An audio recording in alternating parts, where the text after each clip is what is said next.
But next, and recorded on this date in '88, it's the Four Brothers.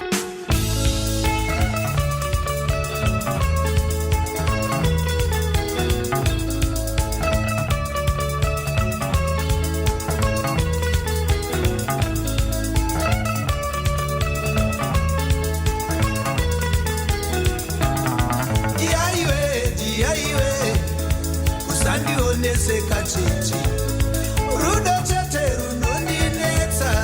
usanionese ndinopenga kana dada munhu inini ndamudawo pachokwadi mudiwa wangu usandionese kacheche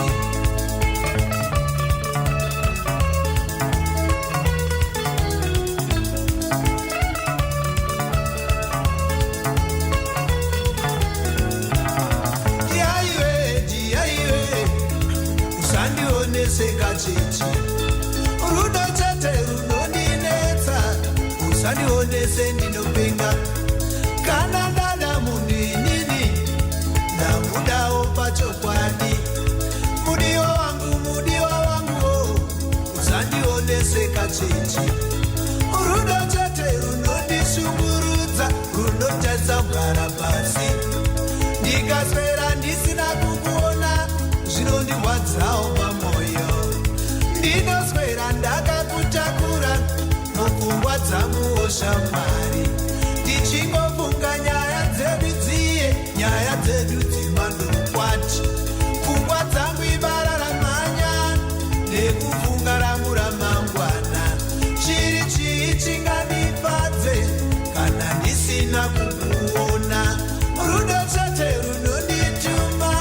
kuti ndikutevere shamwari mudiwa wangu ndiudziwo pachinenguva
Rudo Chete runondinetsa